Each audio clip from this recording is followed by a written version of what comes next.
Papua New Guinea locates in the north of Australia in the South Pacific Ocean. Right at the center of the country locates the two provinces, Southern Highlands and HELA province.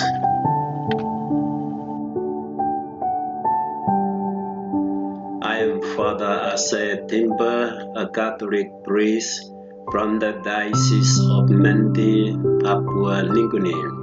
The last 5 years, from 2013 to 2019, there were a lot of killings happening all over the province. Over 400 lives have lost. Now I'd like to present this video to show our ministry to build peace among these warring tribes, and also those many men and women who have fled from their homes, and we try to resettle them in their homeland after the peace negotiation. Catholic Diocese of Mendi comprise of both HELA and Southern Highlands provinces. Reverend Bishop Donald Leavitt is the current ordinary. There were 5 Capuchin missionaries that came in 1955 and began the mission. And virtually were among the first outsiders here in Papua New Guinea, in the Highlands. They didn't know what to expect, but they came with a very adventurous and very generous heart. And before they started putting up structures and buildings and things like that, they spent time living with the people in their villages, just to get around and move around and establish little trust with the people. It took a little bit of time because even when I go into the deep bush now, there are children who are afraid because they say white man, and start running away because it's something so different and so fearful, I suppose, to them, so different. When that first contact takes place and a level of trust is established, then things were able to grow from there.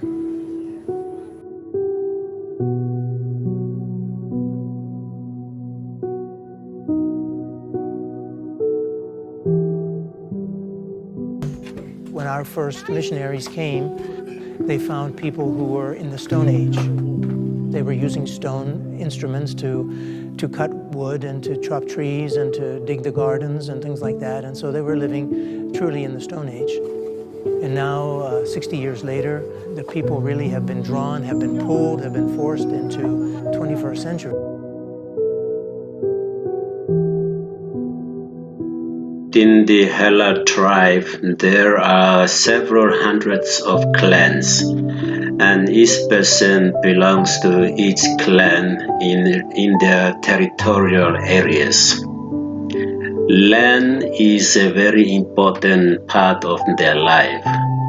Land is their life. Without land, there is no life. On the land, they grow their own food, build their own homes, and they live their life in their own land.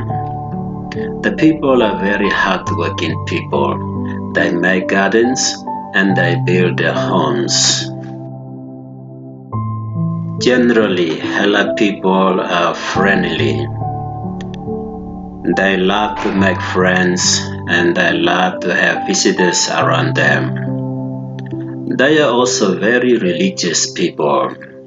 They walk miles and miles on pilgrimage.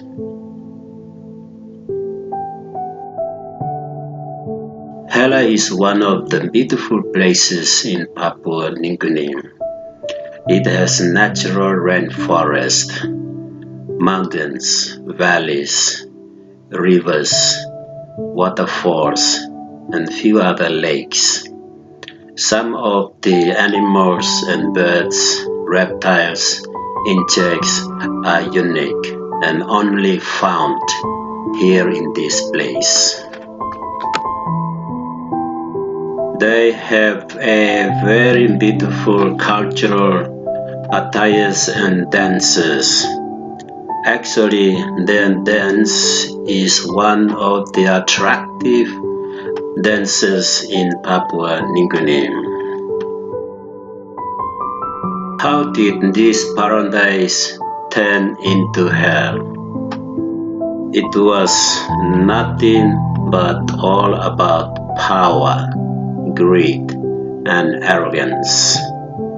As a tribal people, when one illegally occupies their land, or injures, or hurts, or kills one of their fellow members of the clans, or if they destroy or confiscate their properties, this provokes them and they begin to fight.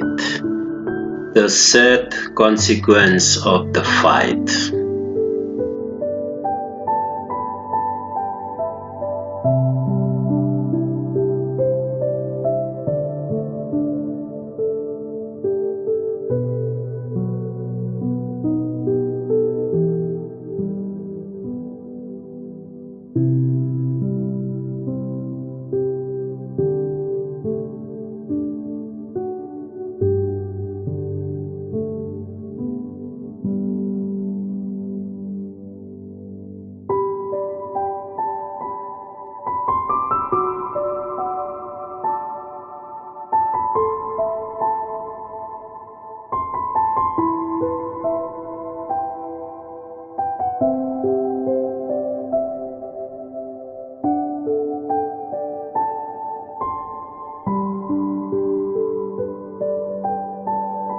Women and the children are the main victims.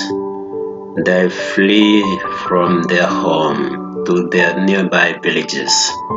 Some even go long distance to other provinces. The government and the law enforcing agencies on the ground are very weak. Other non-government organizations like Red Cross comes to help them with food and shelter. Even the police and the military are afraid to face those warlords. Some could not make it. They were killed by their enemies, sometimes in great numbers, as reported by SBS World News.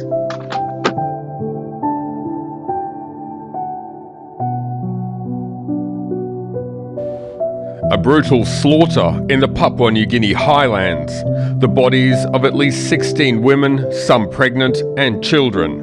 Thought to be payback killings in violence that's claimed at least 22 lives since the weekend. With people who have different struggles and problems, and we do all of that. It's not just a matter of preaching spirituality, which is the basis, but the church is there also meeting people's physical and moral and other kinds of needs as well.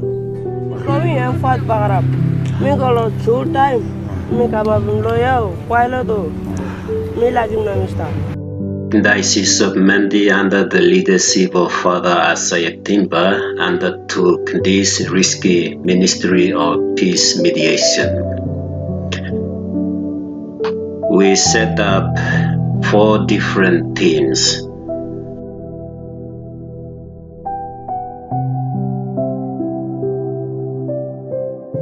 One team are the peacemakers. They are the ones who face the warlords and ask them if they could enter into peace negotiation. Once the both parties agreed to enter into peace negotiation, the team of leaders facilitates the negotiation process. Most of the warlords and their allies, they were very happy to have us to facilitate the peace process. Second group are the team of mothers and some people who dedicate themselves to pray for peace. They also visited the battlefields, visiting the warlords, and also those people who fled from their homes. Mothers especially appealed to them to lay down their arms and receive peace. Some warlords really had the heartbreaking moment when the mothers approached them. The third group is March for Peace.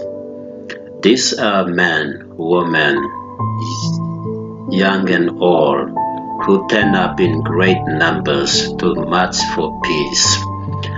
And once we march into the government station to ask the government to do their duty, to do their job, to bring law and order back, and also bring those people who are creating the problem to justice. A group of mothers, young people, about 200 of them. They walked miles and miles from battlefield to battlefield, appealing and praying for peace in HELA province. They walked around the province for 5 days. Wherever they met people, they asked them to lay down their arms and receive peace. And where there is a gathering of people, they make general awareness that war is not good. War only destroys ourselves. War does not bring any good to the community. After our peace mediation ministry and our prayers and our march and our walk, 2 warring tribes from 2 different places come to an agreement, and they sign a peace agreement. Our peace agreement ceremony was reported by the United Nations, or PNG. Is now without weapons, without post knife, so that's a sign that I don't want to fight. Leader in fight, now he has to be a leader in peace.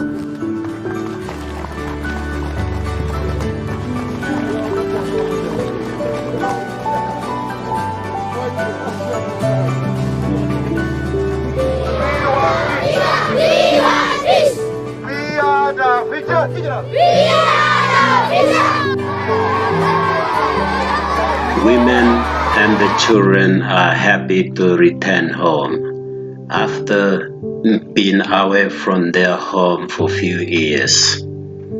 They had to travel on an abandoned road to their deserted villages. Some had to cross the rotten bridge. One ended up in an abandoned home. Others ended up in a deserted church. Some wasted no time to build their homes and gardens.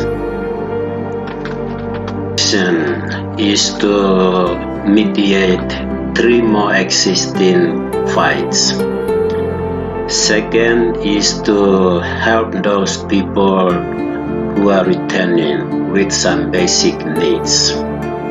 Third is to build a peace center for those people who lost their loved ones, to have inner healing programs.